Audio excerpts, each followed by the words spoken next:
Bhavat media news కి స్వాగతం. బులెటిన్ల ముందుగా హెడ్లైన్స్.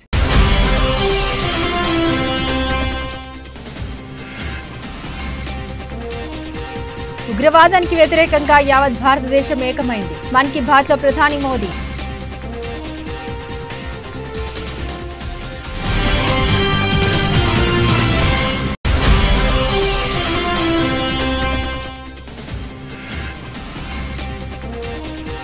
ఉగ్రవాదంపై భారత్ గలం. అమెరికాలో శశి థరూర్ నేతృత్వంలో ఎంపీల బృందం శాంతి యాత్ర.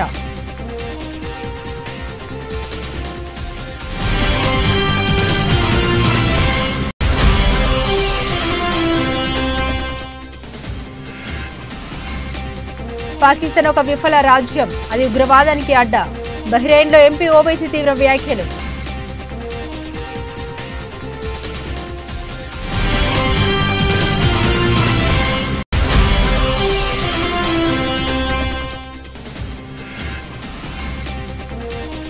మిస్సింగ్ ల్యాండ్ మిల్లా మ్యాగీ ఆరోపణపై విచారణ చేపట్టాలి. మాజీ మంత్రి BRS working president KTR demand.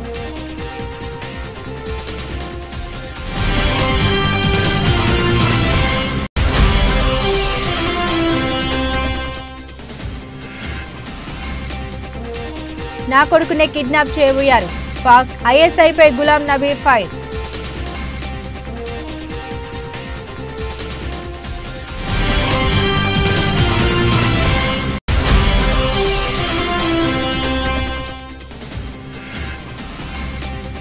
కుప్పంలో కొత్తింటి కల సాకారం. చంద్రబాబు దంపతుల గృహ ప్రవేశం.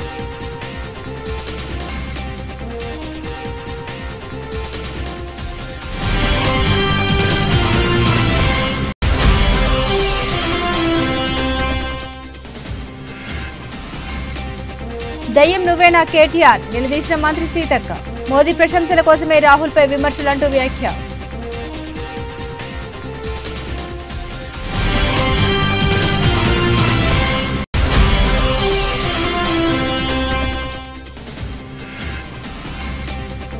హామీల అమలుపై తక్షణమే క్యాలెండర్ను ప్రకటించాలి. శాసనమండలి ప్రతిపక్ష నేత Botsa Satyanarayana demand.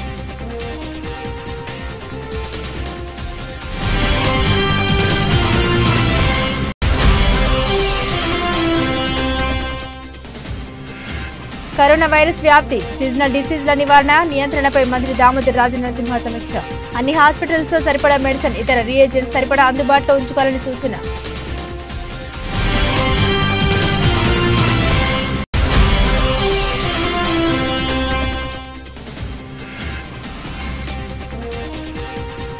Liquor scam పేరుతో ఆధారాలు లేకుండా వైఎస్ జగన్ పై నిందలు. మాజీ మంత్రి పేర్ని వెంకటరామయ్య ధ్వజం.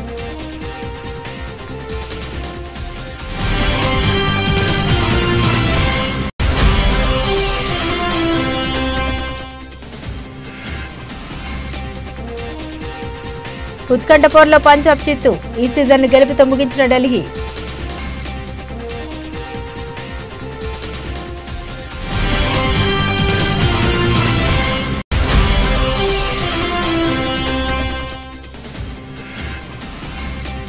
బెంగళూరులో మొదటి కోవిడ్ మరణం. కర్ణాటకలో స్వల్పంగా పెరుగుతున్న కేసులు.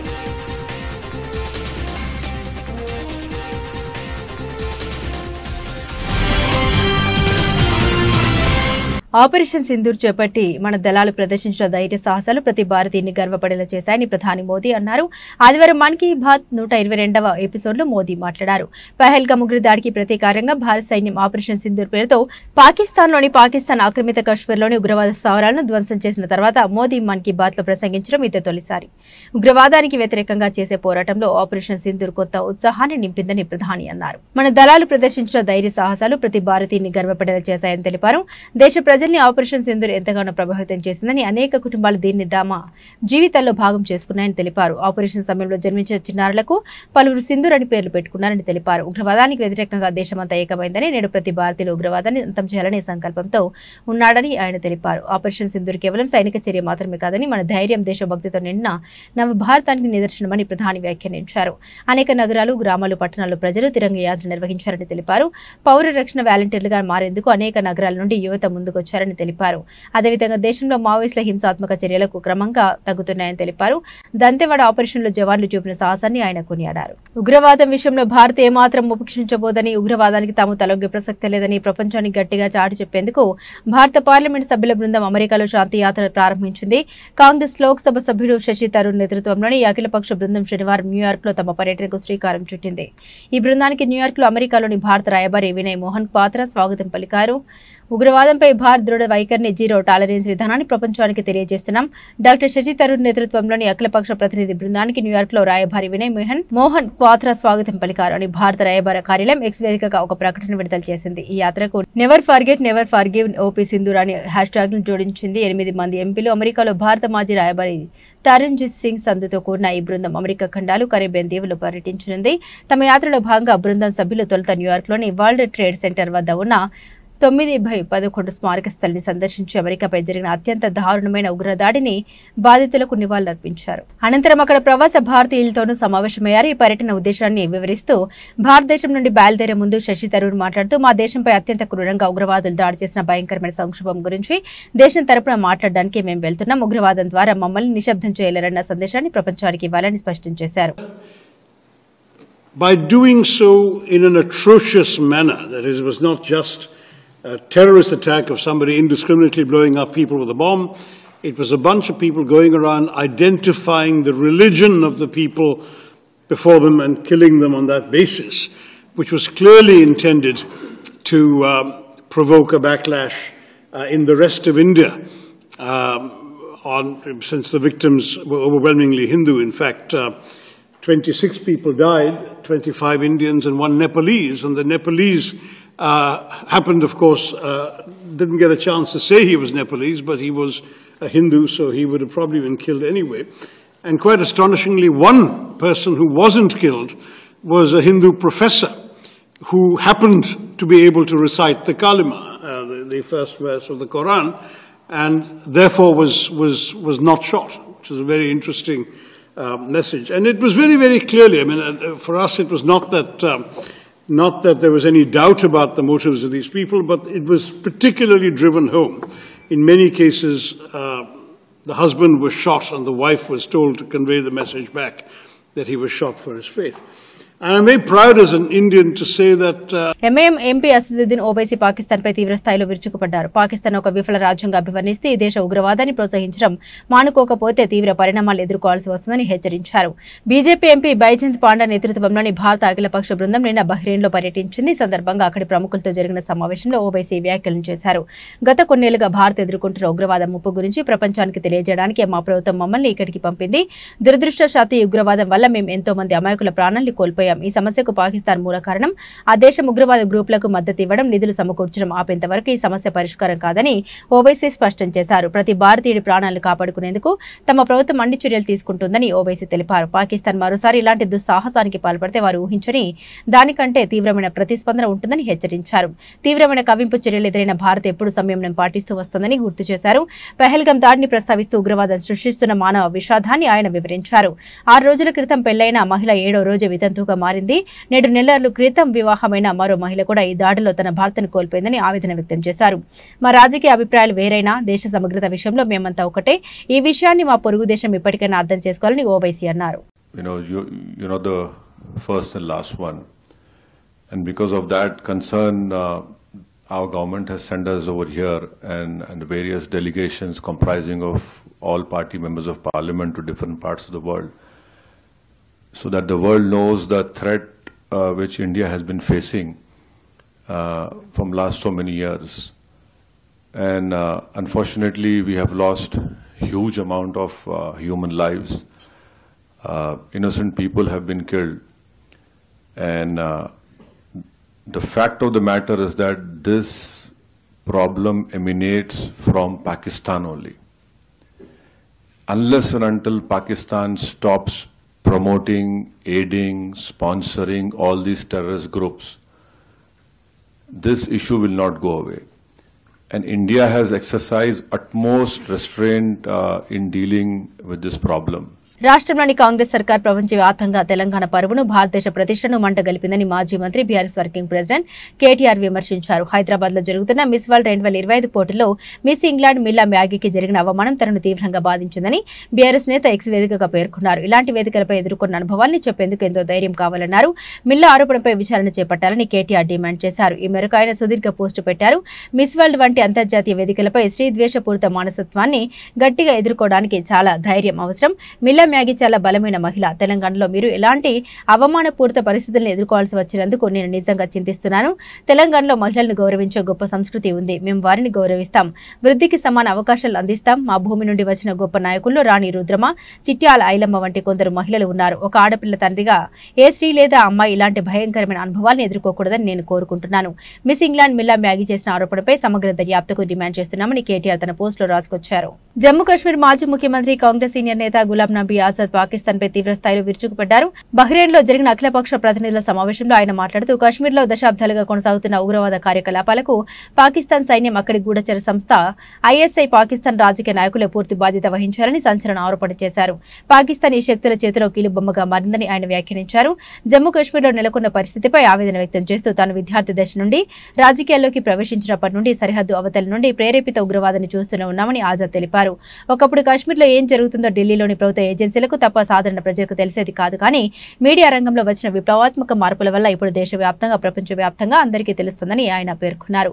గత 3 దశాబ్దాల్లోని జమ్మూ కాశ్మీర్లో 40,000 మందికి పైగా స్థానికులు ఉగ్రవాద దాడుల్లో ప్రాణాలు కోల్పోయారని ఆయన ఆవేదన వ్యక్తం చేశారు. పాకిస్తాన్ సహాయం, ప్రోత్సాహంతో శిక్షణ పొందిన ఉగ్రవాదుల దాడి లేని రోజు దాదాపుగా ఉండదు.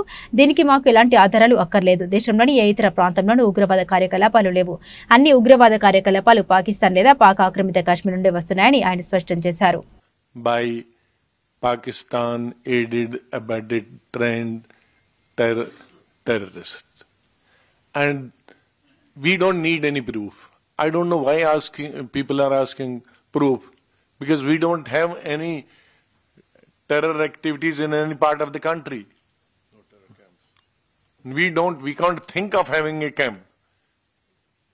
We can't even think a 2-man camp in any part of the country, terrorist activities. But all the terrorist activities are emanating from Pakistan or Pakistan-occupied Kashmir. So let it be clear. I have seen in my home almost 40 years back, when my son was only 1.5 years old. So one of the hijackers, he was a Pakistani, was going to be hanged with the court judgment. So that child, that time I was member of parliament, 1-year-old child, the ISI, you know, it's not only the militants doing such activities, even the secret agency of Pakistan is even much worse. Rather, it is the secret agency of the Pakistan who has taught them these tactics. So they were trying to kidnap him from Srinagar, from my in-laws' place. But somehow, only a day before I had gone to Srinagar, and that son flew with me back to Delhi. So within a week or so, I had become minister, junior minister in Mrs. Indira Gandhi's time. And these 2 ISI people, in my absence while I was in office, came home to kidnap my child. And they turned out to be 2 ISI people. ముఖ్యమంత్రి నారా చంద్రబాబు నాయుడు దంపతులు కుప్పం నియోజకవర్గంలో నూతనంగా నిర్మించుకున్న గృహంలోకి అడుగుపెట్టారు. శాంతిపురం మండలం శివపురం వద్ద నిర్మించిన ఈ కొత్త ఇంటి గృహ ప్రవేశ కార్యక్రమాన్ని శాస్త్రోక్తంగా నిర్వహించారు. ఈ వేడుకలో చంద్రబాబు నాయుడు, ఆయన భార్య భువనేశ్వరి పాల్గొన్నారు. వారి వెంట రాష్ట్ర ఐటీ, మానవ వనరుల శాఖ మంత్రి నారా లోకేష్, ఆయన భార్య బ్రాహ్మణి కూడా ఈ కార్యక్రమంలో పాల్పంచుకున్నారు. కుటుంబ సభ్యులతో కలిసి చంద్రబాబు దంపతులు కొత్త ఇంట్లో ప్రత్యేక పూజలు నిర్వహించి వేద పండితుల మంత్రోచ్చరణ మధ్య గృహ ప్రవేశం చేశారు. ఈ ఆనందకరమైన క్షణాలకు సంబంధించిన ఫోటోల్ని మంత్రి లోకేష్ ఎక్స్ వేదికగా పంచుకున్నారు.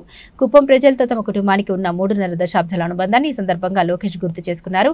ఈ మేరకు ఆయన తన ఎక్స్ ఖాతాలో ఒక భావోద్వేగ సందేశాన్ని పోస్టు చేశారు. 36 ఏళ్లుగా మా కుటుంబానికి అండగా నిలుస్తూ ప్రతి అడుగులో తోడుగా ఉన్న కుప్పం ప్రజల సమక్షంలో నేడు మా సొంతింటి గృహ ప్రవేశం జరిగింది. మీరు చూపించే ప్రేమ, ఆత్మీయత మరవలేనివి. మరవలేని అనుభూతిగా మిగిలిపోతాయి. ఇది మా కుటుంబ పండుగ కాదు, మనందరి పండుగ. మీ ఆశీస్సులు ఎల్లప్పుడూ మాకు దీవెనగా నిలుస్తాయని లోకేష్ తన పోస్టులో పేర్కొన్నారు. చంద్రబాబు సొంత నియోజకవర్గంలో ఇల్లు నిర్మించుకోవడం పట్ల స్థానిక తెలుగుదేశం పార్టీ శ్రేణులు అభిమానులు హర్షం వ్యక్తం చేస్తున్నారు. కవిత లేఖతో కేటీఆర్ చిన్న మెదడు చితికిందని, అందుకే ఇష్టానుసారంగా మాట్లాడుతున్నారని మంత్రి సీతక్క విమర్శించారు. కవిత చెప్పినట్టుగా కేసీఆర్ దగ్గర ఉన్న దయ్యం నువ్వేనా అంటూ కేటీఆర్ను ఉద్దేశించి ప్రశ్నించారు. రాహుల్ గురించి మాట్లాడే నైతిక అర్హత కేటీఆర్కు లేదన్నారు. దేశ ప్రజల కోసం మాట్లాడుతున్న రాహుల్ గాంధీపై మోదీ ఈడీని ప్రయోగిస్తున్నారని, మోదీ ప్రశంసల కోసం పాకులాడుతూ కేటీఆర్ పాకులాడుతున్నారని మండిపడ్డారు. సచివాలయంలో ఆమె మీడియాతో మాట్లాడుతూ సీఎం రేవంత్ రెడ్డి ఎక్కడ అధికార దుర్వినియోగానికి పాల్పడలేదని, పీసీసీ అధ్యక్షుడిగా కాంగ్రెస్ పత్రికకు తన వంతు సహాయం చేశారని తెలిపారు. అధికారంలో లేనప్పుడు అధికార దుర్వినియోగం ఎలా జరుగుతుందని నిలదీశారు.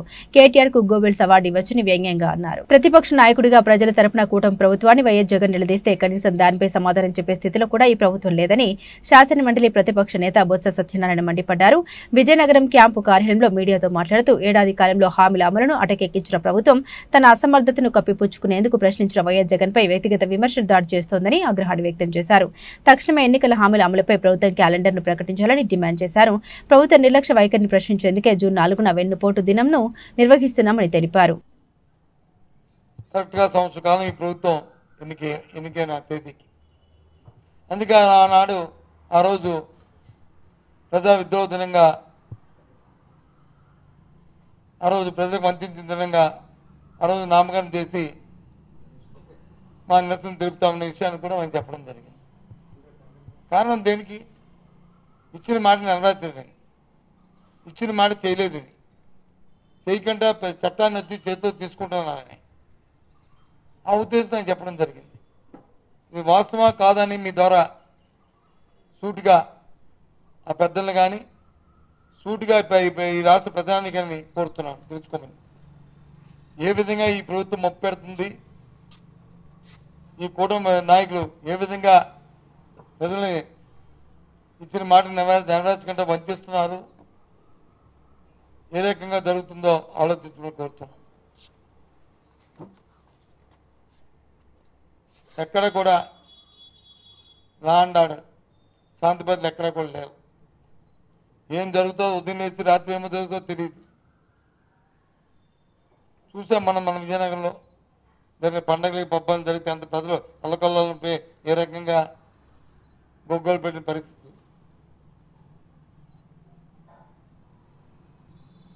అట్టాసంగా చెప్పారు ఈ ప్రభుత్వం వచ్చిన తర్వాత, ఇన్ని వేల కోట్ల రూపాయలు, ఇన్ని లక్షల కోట్ల రూపాయలు వచ్చి ఈ రాష్ట్రానికి తీసుకొస్తాం. ఈ దేశంలో ఏ రాష్ట్రం కూడా ఎన్ఆర్జీకి సంబంధించి పనికి ఆహార పథకం కింద ఉపాధిని తీసుకొస్తామని చెప్పారు హతాశంగా. ఏమైంది? ఎప్పుడు దేశ చరిత్రలో జరిగిన విధంగా ఏదో ఒక వారం 2 వారాల్లో వేజెస్ వచ్చి ఇవ్వకపోవచ్చు, కానీ కరోనా వైరస్ వ్యాప్తి, సీజనల్ డిసీజుల నివారణ, నియంత్రణపై ఆరోగ్య శాఖ మంత్రి దామోదర్ రాజు నరసింహ సమీక్ష చేశారు. ఈ సందర్భంగా ఇండియా, ఇతర దేశాల్లో ఉన్న కోవిడ్ పరిస్థితులను అధికారులు, ఎపిడమాలజిస్టులు మంత్రికి వివరించారు. కొన్ని దేశాల్లో కోవిడ్ కేసులు స్వల్పంగా పెరిగినప్పటికీ హాస్పిటలైజేషన్ చాలా తక్కువగా ఉందన్నారు. ఇండియాలో పరిస్థితి నార్మల్ గా ఉందని, JN1 వేరియంట్ కేసులు కొన్ని నమోదయ్యాయని, ఈ వేరియంట్ 2023 నుండి ఇండియాలో వ్యాప్తిలో ఉందని తెలిపారు. ఇతర దీర్ఘకాలిక జబ్బులు ఉన్న వారికి తప్పితే ఇతరులెవరికి హాస్పిటలైజేషన్ అవసరం పడలేదన్నారు. కేంద్ర ఆరోగ్య శాఖ నుండి రాష్ట్రాలకు ఇప్పటి వరకు అడ్వైజరీలు, గైడ్ లైన్స్ ఏమీ రాలేదని అధికారులు తెలిపారు. పరిస్థితి పూర్తిగా అదుపులో ఉండడం, ప్రత్యేక చర్యలు తీసుకోవాల్సిన అవసరం లేకపోవడమే ఇందుకు కారణమై ఉండొచ్చని అభిప్రాయపడ్డారు. రాష్ట్రంలో అక్కడక్కడ నమోదయ్యే కోవిడ్ కేసుని మేనేజ్ చేయడానికి అన్ని రకాలుగా సిద్ధంగా ఉన్నామని అధికారులు మంత్రికి తెలిపారు. టెస్టింగ్ కిట్స్, మెడిసిన్ సహా అవసరమైన అన్ని వస్తువులు అందుబాటులో ఉన్నాయని పేర్కొన్నారు. ఈ సందర్భంగా మంత్రి మాట్లాడారు. ఇతర రాష్ట్రాలు, ఇతర దేశాల పరిస్థితిని నిశ్చితంగా గమనిస్తూ ఉండాలన్నారు. కరోనా సీజనల్ డిసీజుల విషయంలో ప్రజలకు అవగాహన కల్పించాలని సూచించారు. సీజనల్ వ్యాధుల నివారణ, నియంత్రణపై పంచాయతీరాజ్, మున్సిపల్, ఇతర శాఖలతో కలిసి పనిచేయాలన్నారు. అన్ని హాస్పిటల్లో సరిపడా మెడిసిన్, ఇతర రియేజెంట్స్ సరిపడా అందుబాటులో ఉంచుకోవాలని సూచించారు. కోవిడ్, డెంగ్యూ పేరిట ప్రజల్ని ఆందోళనకు గురిచేసి దోచుకునే ప్రయత్నం చేసే వారిపై కఠిన చర్యలు తీసుకోవాలని ఆదేశించారు. కడపలో తెలుగుదేశం పార్టీ నిర్వహించబోయేది దాగానాడుగా చరిత్రలో నిలిచిపోతుందని మాజీ మంత్రి వైఎస్ఆర్సీపీ కృష్ణా జిల్లా అధ్యక్షుడు పేర్ని వెంకటరామయ్య మండిపడ్డారు. తాడేపల్లి వైఎస్ఆర్సీపీ కేంద్ర కార్యాలయంలో మీడియాతో మాట్లాడుతూ ఏడాది కాలంగా చంద్రబాబు తన పాలనా కాలంలో ప్రజలకు ఏం చేశామో చెప్పుకోలేని స్థితిలో ఉన్నారని అన్నారు.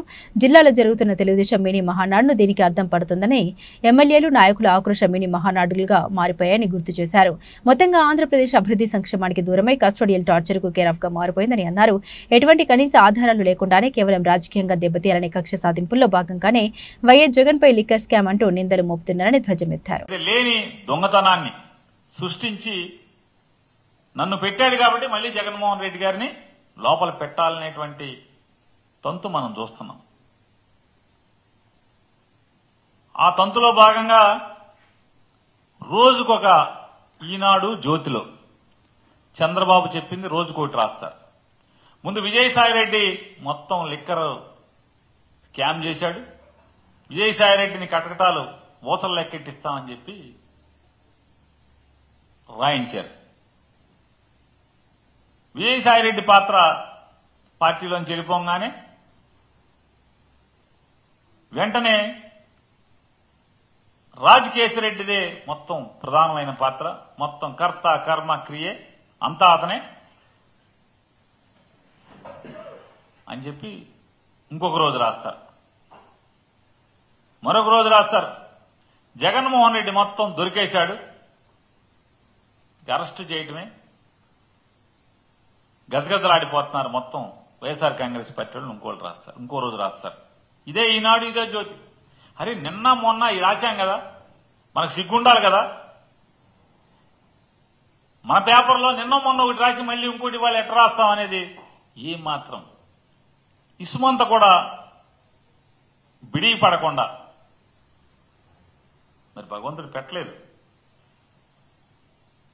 మళ్ళీ ఏం రాస్తారు, ఈ మొత్తం నగదు మొత్తాన్ని బంగారం కొన్నారని రాస్తారు ఒకరోజు. ఇంకో రోజు చెప్తాడు ఓ ఫారెన్ వెళ్ళిపోయింది మొత్తం డబ్బులని, దుబాయ్ వెళ్ళిపోయినాయి డబ్బులని రాస్తాడు. ఇంకెవడో పాత్ర అంటారు. మరొక రోజు రాస్తారు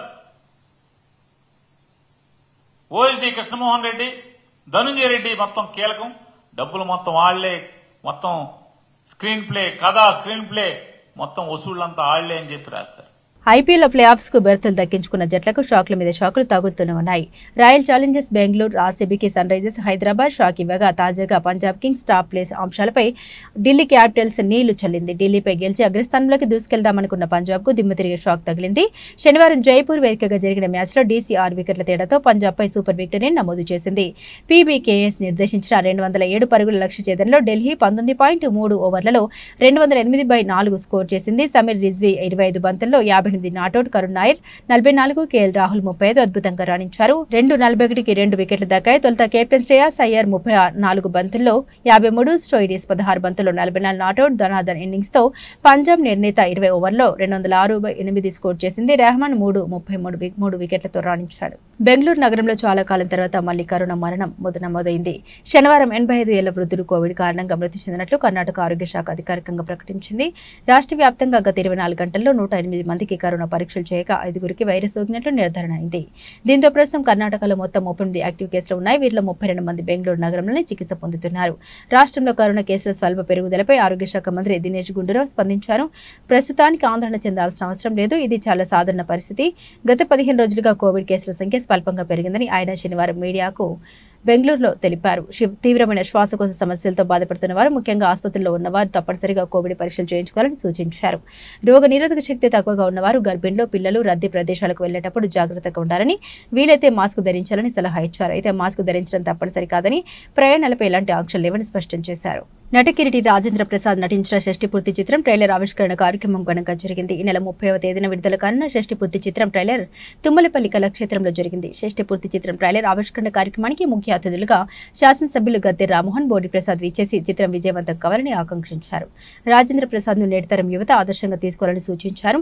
అనంతరం రాజేంద్ర ప్రసాద్ మాట్లాడుతూ దర్శకుడు పవన్ ప్రభ చెప్పిన కథ నచ్చడంతో ఈ చిత్రంలో నటించేందుకు అంగీకారం తెలిపినట్టు తెలిపారు. ఈ చిత్రం కుటుంబ సన్నివేశాలు అందరినీ అలరిస్తాయని తెలిపారు. కొన్ని భావోద్వేగ సన్నివేశాలు, హీరో రూపేష్, హీరోయిన్ ఆకాంక్ష మధ్య ప్రేమ సన్నివేశాలు ఆలోచింపజేసే విధంగా ఉంటాయని తెలిపారు. లేడీ స్టైల్ చిత్రంలో తనతో నటించిన అలనాటి హీరోయిన్ అర్చనతో మరోసారి షష్ఠి పూర్తి చిత్రంలో నటించడం ఆనందంగా ఉందన్నారు. తల్లి, తండ్రి, కొడుకు మధ్య సాగే సన్నివేశాల్ని దర్శకుడు పవన్ ప్రభ చాలా చక్కగా చిత్రీకరించారని పేర్కొన్నారు. ఈ రోజున నేను ఎక్కువసేపు ఓర్వటం మీకు వీళ్ళని తొందరగా ఫినిష్ చేస్తాను. షష్ఠి పూర్తి అనే ఒక టైటిల్తో, ఒక కథతో నా దగ్గరికి వచ్చినప్పుడు నాకు విపరీతమైన ఆశ్చర్యం కలిగించిన విషయం ఏంటంటే, అందరూ యాక్టర్లకి లేని ఏకైక అదృష్టం నా ఒక్కడికే ఉందా? ఇది అందరికీ ఉంటుందా? ఏంటి అనంటే వయసుకి తగినట్టుగా వేషాలు. ఏమండి, ఇప్పుడు నేను నిజ జీవితంలో 60 ఏళ్ళు అయినప్పుడు మా పిల్లల నుంచి తప్పించుకున్నాను. ఎవడు షష్టిపూర్తి అంటాడో పెళ్లి చేస్తారేమో నాకు అని చెప్పి తప్పించుకు తిరుగుతున్నాయి. సినిమాలో తప్పల చచ్చినట్టు షష్టిపూర్తి నాకే షష్టిపూర్తి. ఒక కొడితే పూర్తిగా కొట్టండి, లేకపోతే కొట్టకండి. నాకు ఆ అదృష్టం నటుడిగా నాకు కలగటం అనేది నిజంగా అదృష్టంగా భావిస్తే, ఈ సినిమా మిగతా విషయాలన్నీ అందరూ చెప్పారు. ఇందులో ఉన్నటువంటి హైలైట్స్ ఏంటి అన్నీ బాగా చెప్పారు. ఈ రోజున రిలీజ్కు ముందు ఒక స్పెషల్ ఫంక్షన్, ట్రైలర్ రిలీజు అనేది మెయిన్. థియేటర్కి వెళ్ళేది ఫస్ట్ అదే. ఆ ట్రైలర్ రిలీజ్ పెట్టుకుందాము అన్నప్పుడు నన్ను అడిగితే నేను అన్నాను, ఫస్ట్ మీ ఇద్దరికే చెప్పాలి, ఫస్ట్ ఈ ఫంక్షన్ అమరావతిలో పెడదాం అన్నాను. బులెటిన్ ముగించే ముందు హెడ్లైన్స్ మరోసారి.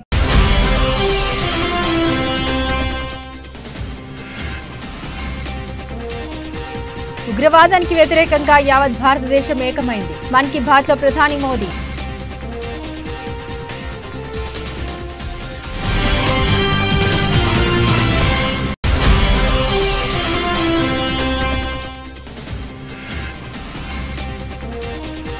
ఉగ్రవాదంపై భారత్ గలం. అమెరికాలో శశి థరూర్ నేతృత్వంలో ఎంపీల బృందం శాంతి యాత్ర.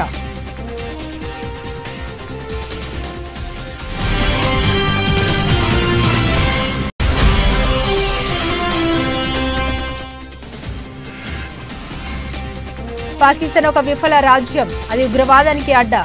బహ్రెయిన్లో ఎంపీ ఓవైసీ తీవ్ర వ్యాఖ్యలు.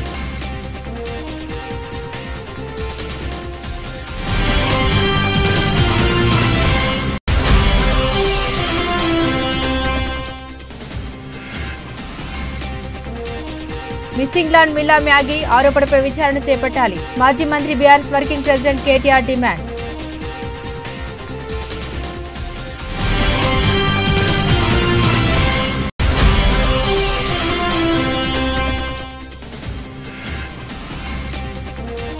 నా కొడుకునే కిడ్నాప్ చేయబోయారు. పాక్ ఐఎస్ఐపై గులాం నబీ ఫైర్.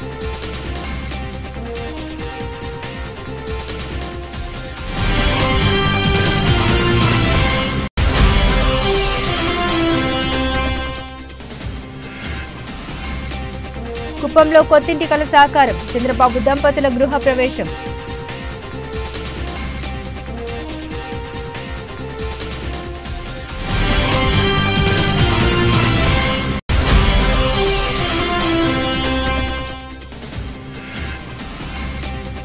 దయ్యం నువ్వేనా కేటీఆర్ నిలదీసిన మంత్రి సీతక్క.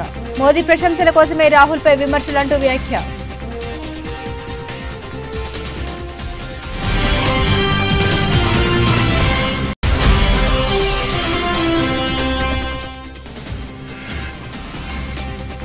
హామీల అమలుపై తక్షణమే క్యాలెండర్ను ప్రకటించాలి. శాసనమండలి ప్రతిపక్ష నేత Botsa Satyanarayana demand.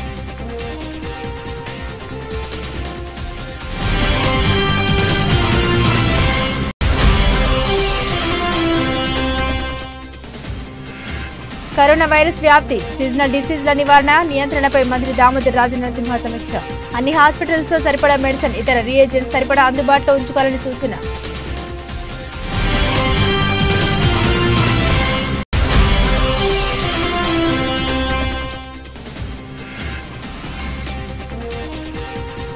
Liquor scam పేరుతో ఆధారాలు లేకుండా వైఎస్ జగన్ పై నిందలు. మాజీ మంత్రి పేర్ని వెంకటరామయ్య ధ్వజం.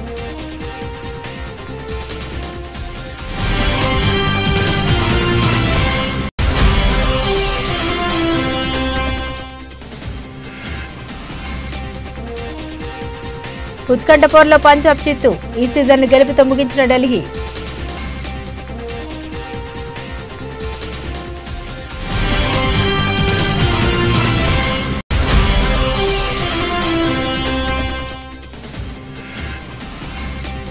బెంగళూరులో మొదటి కోవిడ్ మరణం. కర్ణాటకలో స్వల్పంగా పెరుగుతున్న కేసులు.